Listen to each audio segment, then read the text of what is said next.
রাসূল সাল্লাল্লাহু আলাইহি ওয়াসাল্লামের স্ত্রী মা আয়েশা সিদ্দিকা রাদিয়াল্লাহু তাআলা আনহার কাছে তিনজন ব্যক্তি আসলেন। এসে বললেন, আল্লাহ রাসূলের আমল সম্পর্কে কিছু বলুন। মা আয়েশা সিদ্দিকা রাদিয়াল্লাহু তাআলা আনহা তাদেরকে আল্লাহ রাসূলের আমল সম্পর্কে ব্রিফ করলেন। বললেন, তারা শুনে বলছেন, আল্লাহ রাসূলের আগের আমল, আগের গুনাহ সবকিছু মাফ করা হয়েছে, আল্লাহ রাসূলের পরের গুনাহ সব মাফ করা হয়েছে।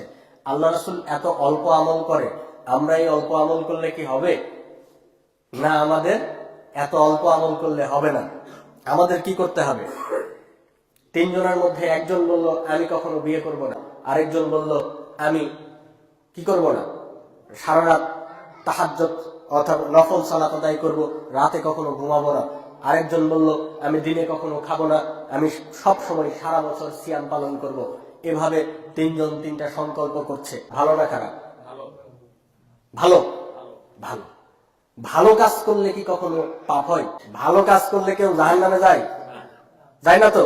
আল্লাহ নবী বলছেন যে আমি খাই, সিয়াম পালন করি, আমি ঘুমাই, সালাত আদায় করি, আমি বিবাহ করেছি।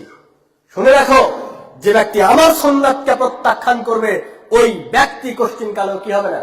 আমার উম্মত হতে পারবে না।